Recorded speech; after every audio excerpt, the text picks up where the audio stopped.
CTET जुलाई 2023 की तैयारी हेतु टीम समर हिल सीटेट क्लासेस यूट्यूब चैनल पे आप सभी का बहुत बहुत स्वागत है। और आज के इस क्लास में हम लोग एक बार फिर से ईवीएस के प्रीवियस ईयर क्वेश्चन को सॉल्व करेंगे। और जैसा कि आप लोगों ने पिछले क्लास में देखा था, बहुत मज़ा आया था उस प्रश्न पत्र को सॉल्व करने में। कंटेंट वाला कुछ सवाल था और कुछ सवाल जो है पेडागोजिकल इश्यूज वाला था। तो आज एक बार फिर से देखेंगे और समझेंगे चीज़ों को कि किस प्रकार से कौन कौन से टॉपिक से ज़्यादा सवाल पूछा जाता है। और जैसा कि आप लोगों ने कंटेंट में देखा था कि एनसीईआरटी के बुक से सीधे सीधे सवाल रहते हैं। पेडागोजिकल इश्यूज में आपको डीएलएड सेक्शन में जो पर्यावरण का शिक्षण शास्त्र बुक पढ़ा जाता है, वहाँ से आपको सवाल देखने को मिलते हैं। तो एक बार फिर से आज हम लोग जनवरी 2022 का एक प्रश्न पत्र देखेंगे। ये आपका 3 जनवरी 2022 का प्रश्न पत्र है। आप इन प्रश्न पत्रों को सीटेट के ऑफिशियल वेबसाइट से डाउनलोड कर सकते हैं और डाउनलोड करने के बाद इसका सॉल्यूशन आप लोग कीजिएगा प्रैक्टिस के लिए।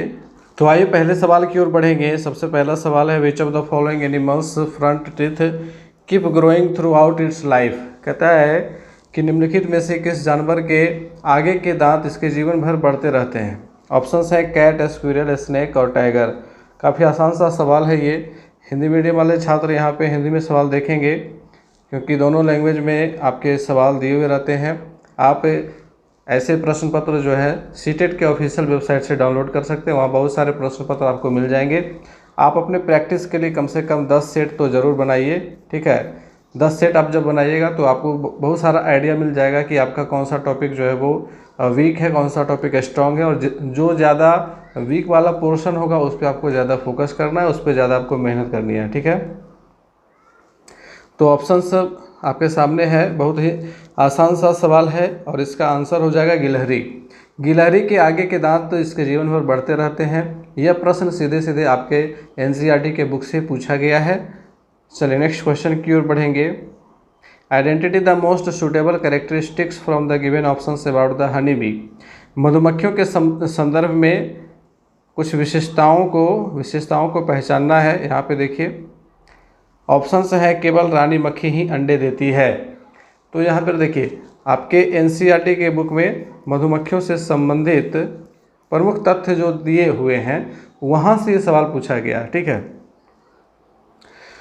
तो पहला जो ऑप्शन है कि केवल रानी मक्खी ही अंडे देती है, यह बिल्कुल सही है क्योंकि केवल रानी मक्खी ही अंडे देती है। नर मक्खी की कार्यकर्ता के रूप में कोई विशेष भूमिका नहीं है, ये भी सही कथन है क्योंकि नर मक्खी का काम बहुत ज़्यादा नहीं होता है। सभी मादा मक्खी अंडे देती है, ये गलत है। सभी मादा मक्खी अंडे नहीं देती है, केवल रानी मक्खी ही अंडे देती है। तो सी गलत हो गया। कार्यकर्ता मक्खी, जो कार्यकर्ता मक्खी होती हैं, श्रमिक मक्खी जिनको कहते हैं, भोजन को खोजती है और उसे छत्ते में लेकर आती है, ये भी सही कथन है। तो केवल सी गलत है। यहाँ पे कह रहा है ऑप्शंस में ए, बी, सी, ए और सी, ए, बी और डी। तो ए, बी और डी, ये तीसरा ऑप्शन हमारा सही हो जाएगा क्योंकि ये 3 कथन सही हैं। अगला सवाल कह रहा है, people who have been living in forest for at least 25 years have a right over the forest land and what is grown on it. This act is derived from। जंगल में अगर वहाँ के आदिवासी 25 वर्षों से किसी खास भूमि पर रह रहे हैं, वहाँ पे अपना जीवन बसर कर रहे हैं 25 वर्षों से, तो यह उनके अधिकार क्षेत्र में आ जाता है। और यह किस कानून के द्वारा प्रस्तावित किया गया है? तो right to forest act 2007, Indian forest act 1927, national forest 1988, Indian forest amendment act 2019।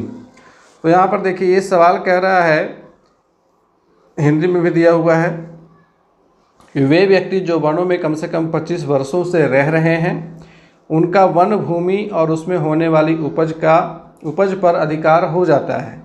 यह एक्ट कहाँ से लिया गया है, किस कानून से? तो इसका सही ऑप्शन है ऑप्शन नंबर 1, वन एक्ट के अधिकार 2007 से, ठीक है। 2007 में यह कानून पारित किया गया था कि जो भी आदिवासी लोग जंगल में गुजर बसर कर रहे हैं अगर वे 25 वर्षों से किसी स्थान विशेष पर रह करके अपना जीवन यापन कर रहे हैं तो वह भूमि जो है उनके अधिकार क्षेत्र में चला जाता है। ठीक है, नेक्स्ट क्वेश्चन लेंगे। झूम फार्मिंग इज, झूम कृषि क्या है? तो झूम कृषि आप लोगों को पता होगा झूम कृषि के बारे में। अगर नहीं पता है तो यहाँ पर समझ लीजिएगा कि झूम कृषि है क्या। ऑर्गेनिक फार्मिंग नहीं है, स्लैश एंड बर्न फार्मिंग है। दूसरा ऑप्शन सही है, स्लैश एंड बर्न, यानी कि काटना और फिर जलाना। झूम फार्मिंग यानी कि झूम कृषि में क्या होता है कि जिस स्थान पे पेड़ पौधे उगे होते हैं उन पेड़ पौधों को काट दिया जाता है और काट करके उन्हें जला दिया जाता है। उनके जलाने के उपरांत उसी भूमि पर खेती की जाती है। ठीक है, तो इसको स्लैश एंड बर्न फार्मिंग कहते हैं, झूम कृषि को। तो यहाँ पे देखिए हिंदी में है झूम खेती क्या है, तो काट और दग्ध खेती है। अब हिंदी में थोड़ा सा मैंने पिछले क्लास में भी कहा था कि जब हिंदी का अनुवाद आप देखिएगा थोड़ा सा क्लिष्ट हो जाता है, हो सकता है कि समझ में ना आए बहुत अच्छे से। तो वैसी स्थिति में हम क्या करेंगे, इंग्लिश वाला ऑप्शन देखेंगे और इंग्लिश वाले ऑप्शन में आसानी से बिल्कुल समझ में आ जाएगी चीज़ें। स्लैश मीन्स काट डालना और बर्न मीन्स जलाना। तो झूम कृषि में वही होता है कि स्लैश एंड बर्न यानी कि पेड़ पौधे जो जहाँ पे उगे हुए हैं उनको काट करके उनमें आग लगाई जाती है और उनके जलने के उपरांत वहाँ पे उसी भूमि में खेती की जाती है। ठीक है, नेक्स्ट क्वेश्चन हमारा है 65 question number. Roland Ross received Nobel Prize in Medicine 1902 for discovering that। Roland Ross, यहाँ पे नेम में थोड़ा सा इंग्लिश में मिसप्रिंट है, रोनाल्ड है सही नाम, मुझे लग रहा था रोनाल्ड ऐसे लिखा जाना चाहिए था। रोनाल्ड रॉस 1902 ईस्वी में इनको चिकित्सा के क्षेत्र में नोबेल पुरस्कार मिला था क्योंकि इन्होंने मलेरिया के फैलने के कारणों का पता लगाया था। इन्होंने ही सबसे पहले पता लगाया था कि मलेरिया जो है एक मच्छर जिसके हम मादा एनोफिलीज के नाम से जानते हैं उसके द्वारा इसका प्रसार होता है। और इसके संदर्भ में भी NCERT के बुक में एक कहानी के माध्यम से ये सारा कुछ बताया गया है। ठीक है, तो रोनाल्ड रॉस याद रखिएगा नेम को। यहाँ पे स्पेलिंग थोड़ा सा इंग्लिश वाले में मिसप्रिंट है, यहाँ पे रोलांड कर दिया है जबकि रोनाल्ड होगा। ठीक है, चलिए नेक्स्ट क्वेश्चन की ओर बढ़ेंगे। Which of the following part of cinchona tree is use to treat malaria? Malaria के इलाज में सिनकोना पेड़ का कौन सा भाग प्रयुक्त होता है? रूट यानी कि जड़, बार्क यानी कि छाल, लीव्स यानी कि पत्तियां, सीड यानी कि बीज। तो सिनकोना वृक्ष का छाल मलेरिया की दवा बनाने में काम आती है और इससे क्या प्राप्त किया जाता है? कुनैन। याद रखिएगा, इससे क्या प्राप्त किया जाता है? कुनैन। ठीक है, और कुनैन ही वह दवा है जिससे मलेरिया का इलाज किया जाता है। तो यहाँ पे मलेरिया वाले टॉपिक से दो सवाल पूछ दिए गए हैं, जबकि ऐसा अमूमन देखा नहीं जाता है कि और यहाँ पे देखिए ये हिंदी में भी सवाल है वही सवाल। तो अमूमन ऐसा नहीं देखा जाता है कि एक ही टॉपिक से कंटेंट वाले टॉपिक में एक ही टॉपिक से दो सवाल पूछे जाएं, लेकिन यहाँ पूछ दिया गया है। तो बहुत ही आसान हो जाता है जब कभी आप किसी एक फैक्ट को याद रखते हैं, किसी एक पॉइंट से जुड़े हुए सभी फैक्ट्स को याद रखते हैं तो वो चीज़ें आसान हो जाती हैं। नेक्स्ट क्वेश्चन है poisonous teeth of snakes are called. सांप के जहरीले दांत कहलाते हैं पैंग्स, फैंग्स, इंसीजर्स, स्केल्स। तो सांप के जो जहरीले दांत होते हैं जिनमें विष भरा होता है उन्हें फैंग्स कहा जाता है, विषदंत। ठीक है, हिंदी में उसको क्या कहते हैं? विषदंत कहते हैं। सांप के जहरीले दांत को विषदंत कहा जाता है। चलिए नेक्स्ट क्वेश्चन, बहुत ही आसान से सवाल इसमें देखने को मिल रहे हैं। और यहाँ पे देखिए विच of the following is a non poisonous snake found in India. Snake वाले टॉपिक से फिर से दो सवाल यहाँ पे देखने को मिल रहे हैं, है ना। मलेरिया वाले टॉपिक से भी दो सवाल देखने को मिला और स्नेक वाले टॉपिक से भी दो सवाल यहाँ पे देखने को मिल रहे हैं। यहाँ पे सवाल है कि निम्नलिखित में से कौन भारत में पाई जाने वाली एक नॉन पॉइजनस स्नेक है, मतलब जहरीला नहीं है। ठीक है, नॉन पॉइजनस जो जहरीला नहीं है, पॉइजनस का मतलब जहरीला, नन लगा दिया गया तो जहरीला नहीं है। Russell's viper, saw scaled viper, Indian rock python, common krait. तो देखिए वाइपर है, यहाँ भी वाइपर है, क्रैत है। तो वाइपर जो है वो जहरीले होते हैं, पाइथन जहरीला नहीं होता है। हिंदी में देखिए नाम इसका अलग अलग है। हिंदी में जब अनुवाद किया गया है तो यहाँ है दुबोइया, अफाई, भारतीय सैल अजगर, करैत। अब हिंदी में बहुत सारे लोगों ने ऐसा नाम सुना भी नहीं होगा, दुबोइया, अफाई, है ना, सांपों का नाम है ये।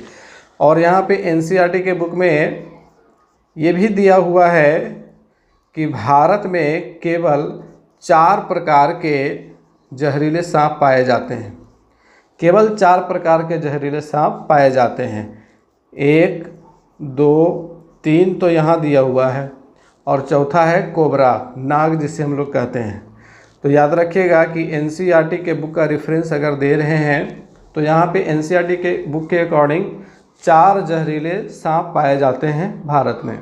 लेकिन जब आप इसको इंटरनेट पे गूगल में जाकर के सर्च कीजिएगा तो आपको विकिपीडिया बताता है कि भारत में 61 प्रकार के जहरीले सांप पाए जाते हैं। ठीक है, जबकि एनसीईआरटी का कहना है कि केवल 4 प्रकार के जहरीले सांप पाए जाते हैं। और मुझे याद है कि जब एक प्रशिक्षण चल रहा था हम लोगों का आपदा प्रबंधन वाला, तो वहाँ पे ये टॉपिक आया था, और वहाँ पे जो प्रशिक्षक महोदय थे वो कह रहे थे कि भारत में 61 प्रकार के जहरीले दांत पाए जाते हैं। और मैंने यहाँ एनसीईआरटी में पढ़ा हुआ था कि 4 प्रकार के ही जहरीले दांत पाए जाते हैं। तो वहाँ पे फिर से जब रीचेक किया गया, क्रॉस चेक किया गया, तो गूगल पे सर्च करने के उपरांत विकिपीडिया यह बताती है कि 61 प्रकार के जहरीले सांप हैं, और एनसीईआरटी का बुक रेफरेंस देता है कि 4 ही प्रकार के जहरीले सांप हैं, जिनमें से है दुबोइया, अफाई, करैत और कोबरा। तो यहाँ पे इस चीज़ को याद रखिएगा, और जब भी सीटेट में इस तरह के सवाल आएंगे तो यही 4 याद रखना आपको, क्योंकि यही 4 आपको ऑप्शंस में देखने को मिलते हैं। ठीक है, नेक्स्ट क्वेश्चन है, vermi composting is a method of composting that usage. Vermi compost एक ऐसी विधि है जिसमें किसका इस्तेमाल होता है? Tape worm, leeches, earthworm, hookworm. बहुत ही आसान सा सवाल है। अर्थवर्म के इस्तेमाल से वर्मी कंपोस्ट बनाया जाता है। आप लोगों ने वर्मी कंपोस्ट देखा होगा। केंचुआ खाद भी इसको कहा जाता है, इसका दूसरा नाम केंचुआ खाद है ही। ठीक है, केंचुआ खाद इसका दूसरा नाम ही है, इसका वर्मी कंपोस्ट का। और वर्मी कंपोस्ट बनाने की विधि क्या है? जो भी सड़ने गलने वाली चीज़ें हैं, जैसे पेड़ पौधों के अपशिष्ट हो गए, फल सब्जियों के अपशिष्ट हो गए, उनके जो छिलके होते हैं, और मानव का मलमूत्र हो गया, जीव जंतुओं के मलमूत्र हो गए यानी कि गोबर वगैरह, इन सबको इकट्ठा करके एक बड़े से गड्ढे में डाल दिया जाता है, और साथ ही उसमें केंचुए को डाला जाता है। और केंचुए भी विशेष प्रकार के होते हैं जिन्हें उनमें मिलाया जाता है। एक किसान से मेरी बात हो रही थी और वो वर्मी कंपोस्टिंग का काम करते हैं, तो उन्होंने मुझे बताया था कि वो ऑस्ट्रेलियन केंचुआ मंगाते हैं, और ऑस्ट्रेलियन केंचुआ जो है वो काफ़ी लंबा होता है और वो बहुत तेज़ी से वृद्धि करता है, और उसकी डिमांड जो है मार्केट में बहुत ज़्यादा है। ठीक है, तो उन्हीं से मैंने वर्मी कंपोस्टिंग की विधि जानी थी, और कैसे इसको बनाया जाता है उनके बारे में भी वो सारी चीज़ें उन्होंने बताई थी। तो वर्मी कंपोस्टिंग एक विधि है जिसमें खाद बनाने में केंचुए का इस्तेमाल किया जाता है। क्लियर हो गया। नेक्स्ट क्वेश्चन हमारा है, pashmina variety of wool is obtained from which animal. कहता है कि पश्मीना की जो ऊन है वह किस जंतु से प्राप्त की जाती है? Ship, camel, got, alpaca. तो यहाँ पे सही आंसर है गॉट यानी कि बकरी। लद्दाख में, लेह लद्दाख, जम्मू कश्मीर के साइड चले जाइएगा, वहाँ पे पश्मीना के शॉल मिलते हैं, और पश्मीना ऊन जो है वह एक विशेष प्रकार की बकरी के बाल होते हैं उनसे प्राप्त किए जाते हैं, उनसे बनाए जाते हैं। ठीक है, ऊँट से आपका ऊँट और भेड़ जो है इनसे साधारण जो ऊन है वो प्राप्त किए जाते हैं, जबकि पश्मीना ऊन जो है ना वो बकरी से प्राप्त की जाती है। चलिए नेक्स्ट क्वेश्चन की ओर बढ़ेंगे। Incomplete burning of fossils fuel emits carbon monoxide, carbon dioxide, sulphur dioxide, nitrogen oxide. तो यहाँ पे सवाल है कि जब हम फॉसिल फ्यूल यानी कि जीवाश्म ईंधन को अधूरे रूप में जलाते हैं, इनकम्प्लीट बर्निंग यानी कि अधूरे अपूर्ण दहन अगर हम करते हैं, तो ऐसी स्थिति में कौन सी गैस उत्पन्न होती है? तो ऐसी स्थिति में कार्बन मोनोऑक्साइड गैस उत्पन्न होती है। हिंदी में भी ये सवाल यहाँ पे आपको मिल जाएगा। अधूरे जले जीवाश्मी ईंधन से कौन सी गैस फैलती है? तो कार्बन मोनोऑक्साइड गैस फैलती है। और कार्बन मोनोऑक्साइड जो गैस है यह जहरीली गैस होती है। ठीक है, कार्बन मोनोऑक्साइड एक जहरीली गैस है। और अगर घर में कभी कभी बाई चांस आप लोगों ने न्यूज़पेपर में कभी कभी पढ़ा होगा, खास करके जाड़े के मौसम में गांव देहात में ये घटनाएं कुछ ज़्यादा होती हैं, क्योंकि गांव देहात में लोग क्या करते हैं, बोरसी जला करके तापते हैं और रात में उस बोरसी को अपने रूम में ही छोड़ देते हैं और जिससे धुआं निकलते रहती है। खिड़की दरवाजे बंद रहते हैं, लोग चारों तरफ से पैक हो जाते हैं और क्या होता है वहाँ पे कार्बन मोनोऑक्साइड की सांद्रता बढ़ जाती है, जिसकी वजह से लोगों का दम घुटने की वजह से मृत्यु तक हो जाती है। तो कार्बन मोनोऑक्साइड एक जहरीली गैस है और इसकी सांद्रता से इंसान की मृत्यु तक हो सकती है। नेक्स्ट क्वेश्चन हमारा है, a technique of watering plants by making use of narrow tubing which delivers water directly at the base of the plant is called. कह रहा है कि सिंचाई का वह तकनीक जिसमें पौधों तक एक नैरो ट्यूबिंग यानी कि पतली पाइपों के द्वारा पानी पहुंचाया जाता है बेस ऑफ द प्लांट यानी कि पौधों के जड़ के पास सीधे सीधे पानी पहुंचाया जाता है। जैसे कि क्यारी में पौधे लगे हुए हैं, ठीक है, क्यारी में पौधे लगे हुए हैं और एक पतली पाइप से यहाँ पर एक पतली पाइप बिछा दी गई और इस पाइप में जगह जगह पे छिद्र है जिसके माध्यम से पानी निकलते रहता है। तो ये विधि जो सिंचाई की है वो क्या कहलाती है? तो ऑब्वियसली ये ड्रिप तंत्र है। ठीक है, ड्रिप सिस्टम है। तो यहाँ पर ड्रिप इरिगेशन में हम सही टिक लगाएंगे, ड्रिप इरिगेशन, ड्रिप तंत्र इसको कहते हैं। तो पौधों में पानी देने के लिए प्रयुक्त तकनीक जिसमें संकीर्ण नलियों से पानी सीधा पौधे के आधार में दिया जाता है वह ड्रिप सिंचाई कहलाती है। और सिंचाई का सबसे अच्छा तंत्र ड्रिप तंत्र को माना जाता है। फसल उत्पादन वाले चैप्टर में ये आपको मिल जाएगा।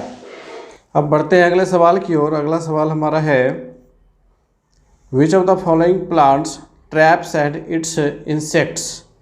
निम्नलिखित में से कौन सा पौधा कीड़े मकोड़ों को फंसाता है और खा जाता है?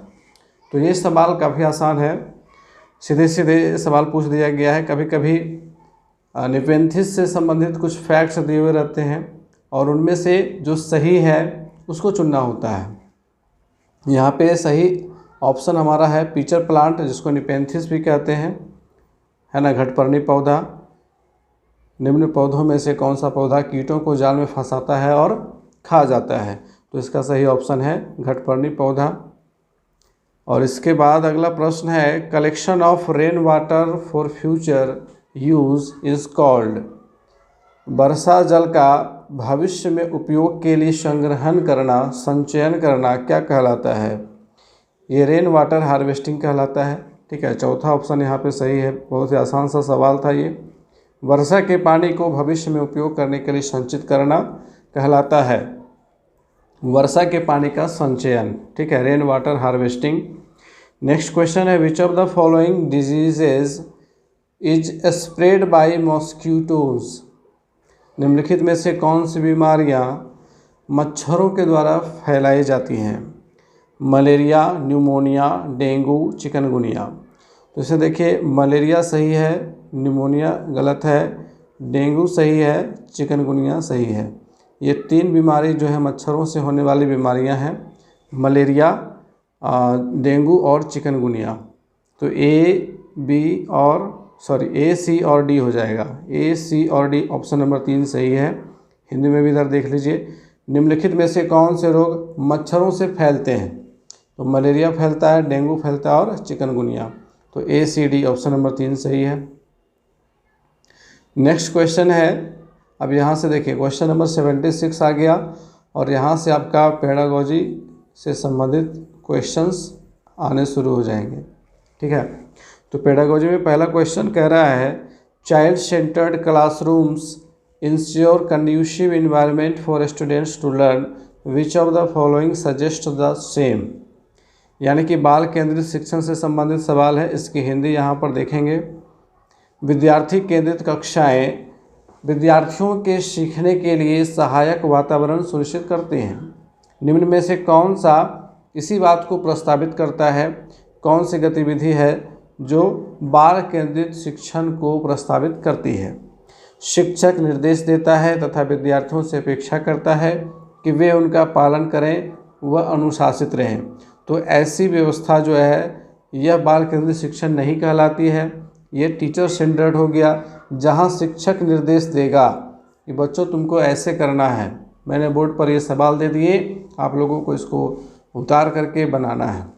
तो यहाँ वहाँ पे क्या हो जाएगा, वो टीचर सेंटर्ड हो जाएगा। ठीक है, शिक्षक पाठ्य पुस्तक पढ़ाता है, श्याम पट्ट पर प्रश्न एवं उत्तर लिखता है और विद्यार्थियों से उन्हें लिखने को कहता है। यह भी शिक्षक केंद्रित कक्षा का उदाहरण है, ना कि बाल केंद्रित कक्षा का। तो यह भी गलत हो जाएगा। आगे के ऑप्शंस को देखेंगे। शिक्षक ऐसे सीखने की परिस्थिति उपलब्ध कराता है जो विद्यार्थियों को अवसर देती है कि अवलोकन करें, खोज या अन्वेषण करें, प्रश्न पूछें, प्रयोग करें तथा विभिन्न प्रत्ययों की समझ विकसित करें। ये बिल्कुल सही ऑप्शन है, क्योंकि शिक्षक यहाँ पे सीखने की परिस्थिति उपलब्ध करा रहा है। ठीक है, ना कि वो निर्देश दे रहा है। तो ये यहाँ पे सही ऑप्शन है।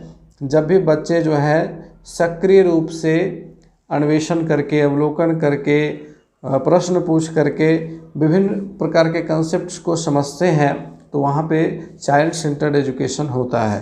तो ऑप्शन नंबर 3 हमारा बिल्कुल सही है। चौथा ऑप्शन क्या कर रहा है, ये कक्षा की गतिविधियों को शिक्षक नियंत्रित करता है। तो जैसे शिक्षक नियंत्रित करेगा तो वो टीचर सेंटर्ड में चला जाएगा। ठीक है, नेक्स्ट क्वेश्चन है, in class 5 chapter across the wall a teacher Arif allows the students to share experience of sports they play. Which of the following best explains his attempts? यहाँ पे बच्चों से उनके खेल के अनुभवों को साझा करने के लिए शिक्षक कह रहे हैं। तो शिक्षक का यहाँ पे उद्देश्य क्या है? अब यहाँ देखिए, हिंदी में बेहतर तरीके से समझिए। कक्षा 5 के अध्याय दीवार के उस पार में एक शिक्षक आरिफ अपने छात्रों से जो खेल वे खेलते हैं उनके अनुभव साझा करने को कहते हैं। निम्न में से कौन सा उसके प्रयास को सबसे ज़्यादा स्पष्ट करेगा? खेलों से संबंधित नियम की समझ का विकास, खेलों से संबंधित मूल्यों का विकास, और तीसरा ऑप्शन कहता है कि कुछ मुद्दों की समझ का विकास, जैसे कि लड़के व लड़कियों के लिए एक जैसे खेल, सभी के लिए समान अवसर तथा टीम भावना। चौथा ऑप्शन है व्यक्तिगत अनुभव को साझा करने की क्षमता का विकास। अब यहाँ देखिए, तीसरा ऑप्शन सबसे बेहतर है, क्योंकि इसमें एक व्यापक दृष्टिकोण दिख रहा है ना। कुछ मुद्दों की समझ का विकास यहाँ पे हो रहा है, जैसे कि लड़के एवं लड़कियों के लिए एक जैसे खेल, जेंडर रूढ़िवादिता के विरुद्ध यहाँ पे बात की जा रही है ना। उसके बाद है सभी के लिए समान अवसर, समावेशी शिक्षा की यहाँ पे बात हो रही है, समावेशन की बात हो रही है। तो ये सबसे सटीक ऑप्शन है, क्योंकि यह एक विस्तृत दृष्टिकोण यहाँ पे उपलब्ध कराता है, और टीम भावना है ना। तो ये सारी चीज़ें जो है एक व्यापक दृष्टिकोण यहाँ दे रही हैं, तो ये हमारा सही ऑप्शन होगा। नेक्स्ट क्वेश्चन है, which of the following is the most suitable to transact EVS in primary classroom. तो प्राइमरी कक्षाओं में, प्राथमिक कक्षाओं में ईवीएस से संबंधित सवाल है। तो ईवीएस के लिए सबसे उपयुक्त विधि क्या होगी? जब आप प्राथमिक कक्षाओं में, प्राथमिक कक्षाओं का मतलब 1 to 5 की कक्षाएं, ठीक है, 1 to 5 की कक्षाओं को हम क्या कहते हैं? प्राथमिक कक्षाएं कहते हैं। तो प्राथमिक कक्षा में बच्चों को ईवीएस समझाने के लिए, इन्वायरमेंटल स्टडीज़ समझाने के लिए सबसे उपयुक्त विधि यहाँ पे जो दी हुई है, इनमें से सबसे उपयुक्त विधि को आपको चुनना है। ऑप्शंस है व्याख्यान विधि, चौक एवं टॉक विधि, जांच आधारित शिक्षण, जग एवं मग पद्धति। तो याद रखिए व्याख्यान विधि जो है ये लेक्चर मेथड होता है जो कि ऊंची कक्षाओं में इस्तेमाल किया जाता है, लेक्चर मेथड, ठीक है। तो प्राइमरी के स्तर पर लेक्चर मेथड नहीं होगा। चौक एवं टॉक विधि ये व्याख्यान विधि का ही छोटा रूप है। इसमें शिक्षक जो है वो बोर्ड पर आते हैं, चौक की सहायता से सारी चीज़ों को समझाते हैं और बच्चों से उसको नोट करने के लिए कहते हैं। तो ये भी चौक एवं टॉक विधि ये भी आपके प्राथमिक कक्षाओं के लिए उपयुक्त नहीं है। जांच आधारित शिक्षण ये सही ऑप्शन है। जग एवं मग पद्धति ये व्याख्यान विधि का ही दूसरा नाम है, जग एवं मग पद्धति। इसमें शिक्षक जग होते हैं और बच्चे खाली मग होते हैं, और शिक्षक जो ज्ञान उड़ेल रहे हैं बच्चे वो अपने मग रूपी मस्तिष्क में ले रहे हैं। तो जग एवं मग पद्धति ये पुरानी पद्धति है, पारंपरिक पद्धति है, और साथ ही ये ऊंची कक्षाओं के लिए ज़्यादा सूटेबल है। तो यहाँ पे हमारा तीसरा ऑप्शन सही होगा, जांच आधारित शिक्षण, ठीक है। इंक्वायरी बेस्ड टीचिंग, जहाँ बच्चे जो हैं वो इंक्वायरी कर रहे हैं किसी भी चीज़ को लेकर के, जैसे आप पेड़ पौधों के बारे में पढ़ा रहे हैं तो बच्चे वहाँ पे इंक्वायरी करेंगे कि पेड़ पौधों के जो जड़ होते हैं, तो जड़ों को आप देखेंगे तो कुछ पौधों के जड़ जो होते हैं एकदम सीधे जाते हैं, कुछ पौधों के जो जड़ें होती हैं वो इस तरह से फाइब्रस रूट होती है।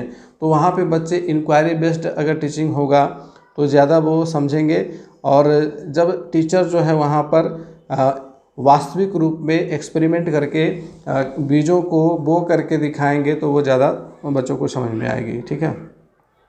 नेक्स्ट क्वेश्चन है, field visits are important in EVS teaching, which of the following is true for such visits.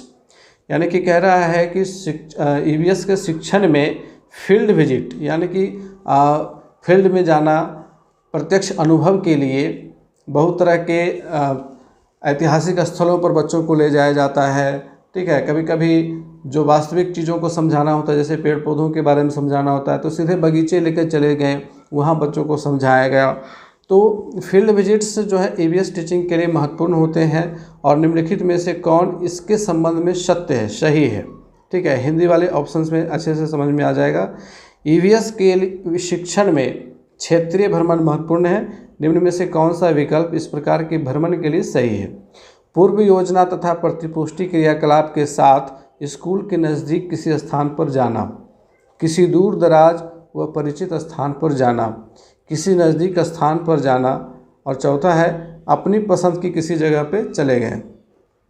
तो यहाँ पे देखिए सही ऑप्शन क्या है, सही ऑप्शन है ऑप्शन नंबर 1, पूर्व योजना, है ना। उसके लिए हमें प्री प्लान करना पड़ता है, एक प्लानिंग बनानी पड़ेगी टीचर को कि हम जहाँ बच्चों को लेके जा रहे हैं वो किस विषय से संबंधित होगा, उस विषय से संबंधित कौन कौन से उद्देश्यों की पूर्ति होगी, वहाँ पे क्या क्या चीज़ें आवश्यक होंगी, वो सारी सामग्री को अगर लेकर के जाना पड़े तो वो सारी चीज़ें पहले से यहाँ पर जुगाड़ कर ली जाएंगी।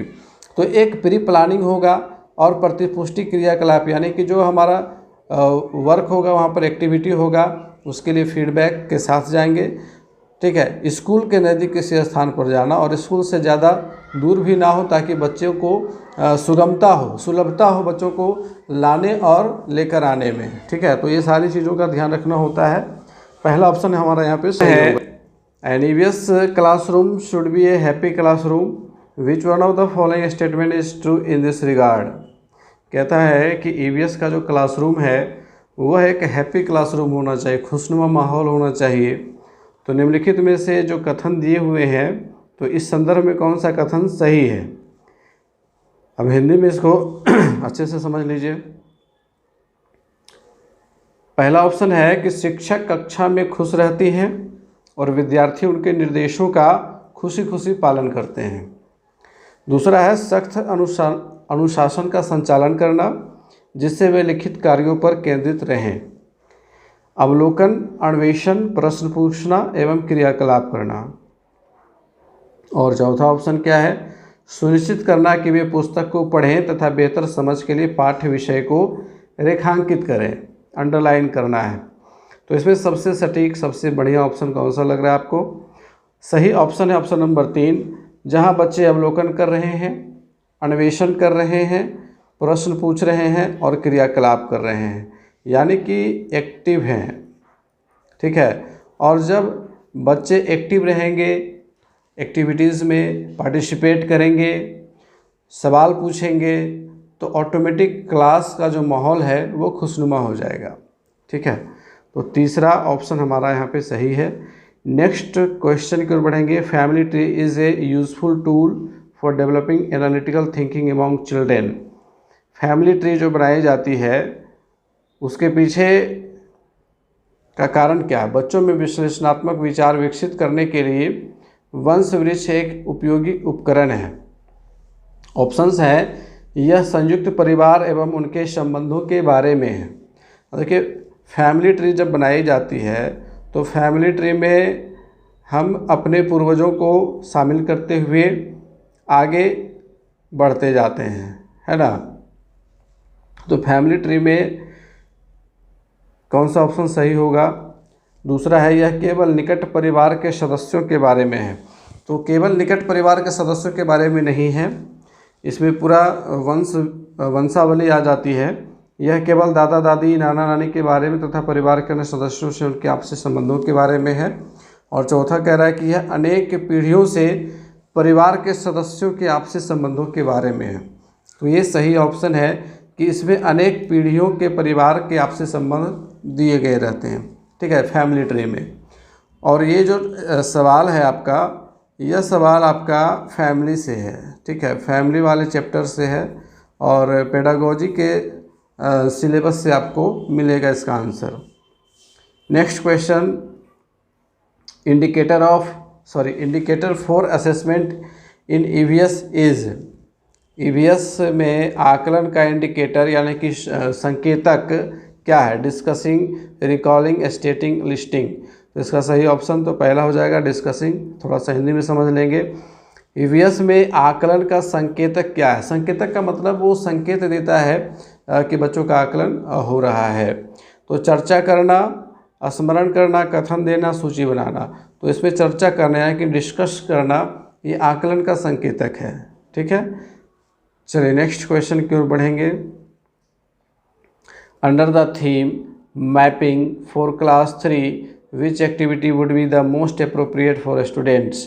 कक्षा 3 के बच्चों के लिए मैपिंग पढ़ाते समय, नक्शा पढ़ाते समय निम्नलिखित में से कौन सा जो कथन है, एक्टिविटी है, वह सर्वाधिक एप्रोप्रिएट होगा, उचित होगा। ठीक है, तो हिंदी में थोड़ा सा देख लेंगे। कक्षा 3 के विषय मानचित्रण के अंतर्गत कौन सा क्रियाकलाप छात्रों के लिए सबसे उपयुक्त होगा? उनसे अपने घर का रेखा चित्र बनाने को कहना कि अपना घर कैसा है वैसा चित्र बना दो। उनसे उनके घर से स्कूल का रास्ता अंकित करने को कहना। तीसरा है, उनसे अपनी कक्षा का चित्र बनाने को कहना। उनसे उनके आस पड़ोस का रेखा चित्र बनाने को कहना।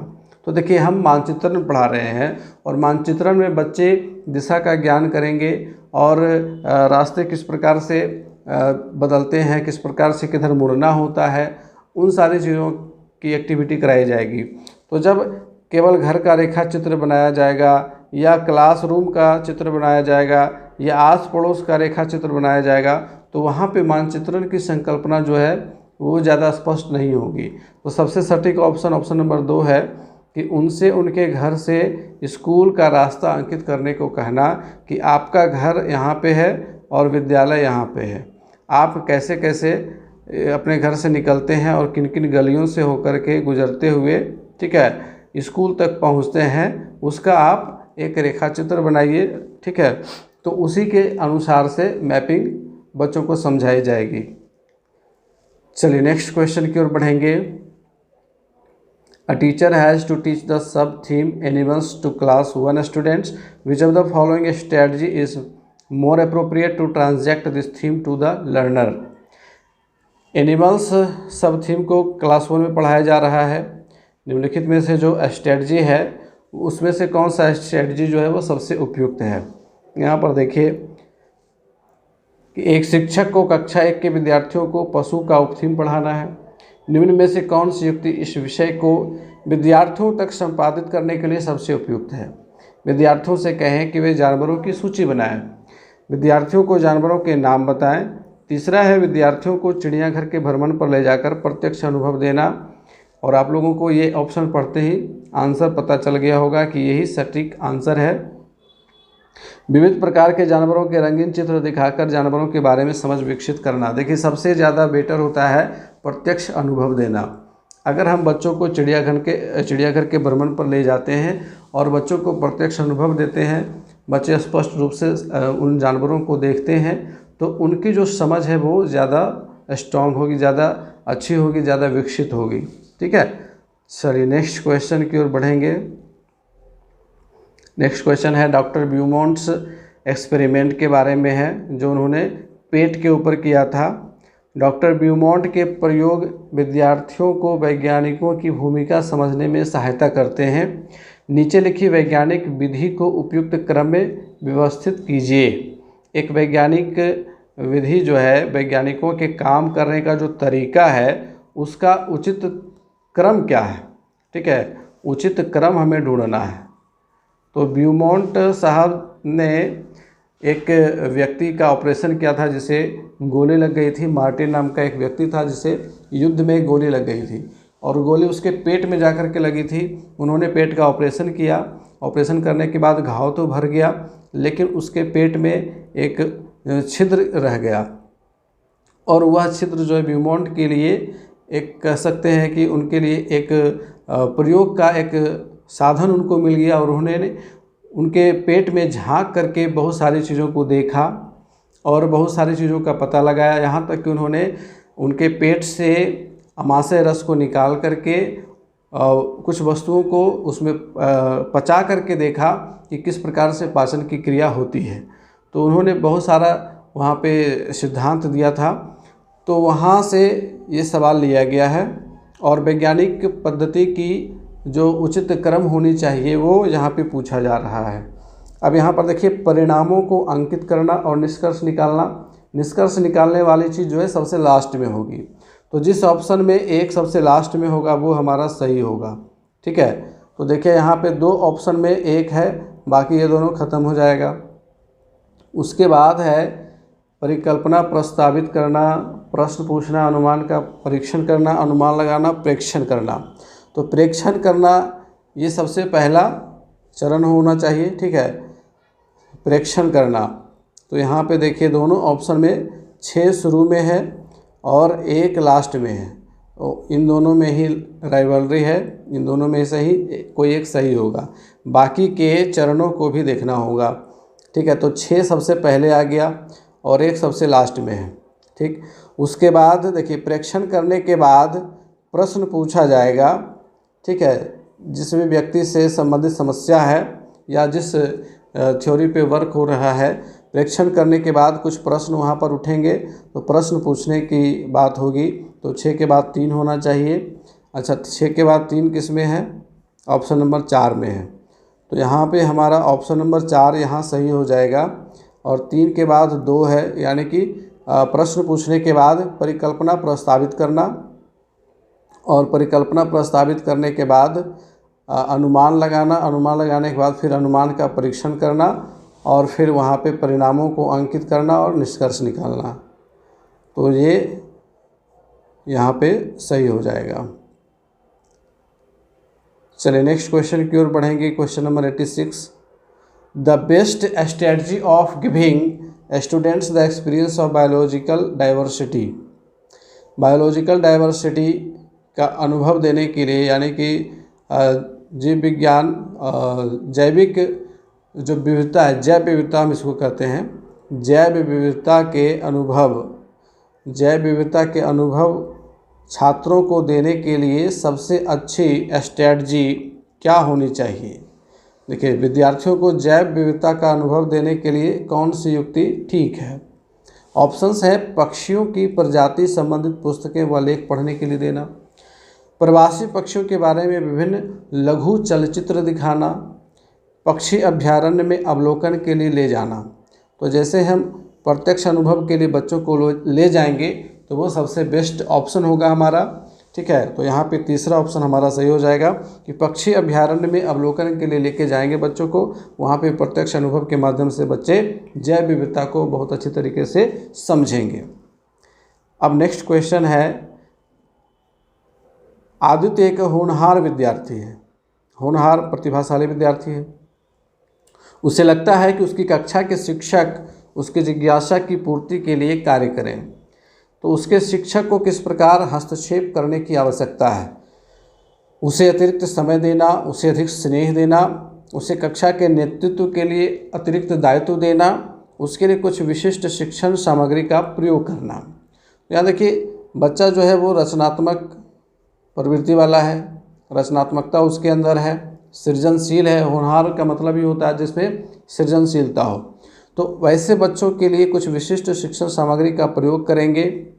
ठीक है, विशिष्ट शिक्षण सामग्री का प्रयोग करके हम वैसे बच्चों की जिज्ञासा को शांत करेंगे और उसको स्वयं उस टीएलएम के निर्माण में सहयोग करने के लिए कहेंगे, ताकि उसकी जो बुद्धिमत्ता है, उसकी जो रचनात्मकता है, रचनाशीलता है, वो वहाँ पे काम आए और वो सीखे चीज़ों को। तो चौथा ऑप्शन हमारा यहाँ पे सही होगा। नेक्स्ट क्वेश्चन की ओर बढ़ेंगे। विच one of the following is a part of environmental studies? निम्नलिखित में से पर्यावरण अध्ययन का भाग कौन सा है? अभी देखिए, ये सवाल पिछले जो प्रीवियस ईयर क्वेश्चन मैंने करवाया था उसमें भी यह सवाल था। साइंस, सोशल साइंस और इन्वायरमेंटल एजुकेशन, इन तीनों को मिला करके ईवीएस बना हुआ है, एकीकृत विषय है। तो ये हमारा पहला ऑप्शन सही है। नेक्स्ट क्वेश्चन है, धीमी गति से सीखने वाले विद्यार्थियों के लिए पर्यावरण अध्ययन में सीखने सिखाने के लिए नाटक एक उत्तम विधि है। कौन सा या कौन से कारण नाटक चुनने के लिए सबसे उचित हैं? पहला ऑप्शन है, पारंपरिक नाटकीय विधाएं बालक के लिए विषय वस्तु से उसे जोड़ने में सरल हैं। ये बिल्कुल ठीक कथन है। दूसरा है कि पारस्परिक क्रिया के नाटक उनकी स्मृति में अधिक समय तक रहते हैं। ये भी ठीक है। धीमी गति से सीखने वाले विद्यार्थी अभिनय पसंद करते हैं। अभी कोई ज़रूरी नहीं है कि जो बच्चे धीमी गति से सीखते हैं उनको अभिनय पसंद हो, एक्टिंग पसंद हो सकता है कि उनको एक्टिंग पसंद ना हो, लेकिन नाटकों से जोड़ना उनको वो लाभदायक हो सकता है। ठीक है, ताकि उनके सीखने की गति बढ़े। ठीक है, तो यहाँ पे ए और बी यहाँ दो सबसे उचित चरण हैं, तो ये पहला ऑप्शन हमारा सही हो जाएगा। चलिए नेक्स्ट क्वेश्चन की ओर बढ़ेंगे। Question number 90, EVS text book support students to. EVS यानी कि पर्यावरण अध्ययन की पाठ्य पुस्तक जो है वह विद्यार्थियों को सहायता करती है। पहला ऑप्शन है, पर्यावरण अध्ययन विषय के मुद्दों और सरोकारों को याद करने में। अब देखिए, रोट मेमोराइजेशन वाला जो ऑप्शन होता है वो नेगेटिव होता है, उसको कभी भी टिक नहीं करना है। पर्यावरण अध्ययन विषय के मुद्दों और सरोकारों की व्याख्या करने में, फिर यहाँ पर व्याख्या आ गया। तीसरा ऑप्शन है, सभी संसाधनों के द्वारा ज्ञान की रचना करने में। ये बिल्कुल सही है और एनसीएफ 2005 यही कहता है, ज्ञान की रचना करना है।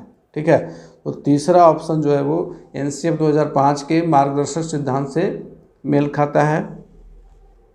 चौथा ऑप्शन कहता है कि पर्यावरण अध्ययन विषय के मुद्दों और सरोकारों के प्रति प्रतिक्रिया देने में। तो ये कमज़ोर ऑप्शंस हैं ये तीनों ही। तीसरा ऑप्शन हमारा सबसे सटीक है और ये एनसीएफ 2005 के अकॉर्डिंग है। तो यहाँ पे आपके ईवीएस सेक्शन यहाँ पे कंप्लीट हो जाता है।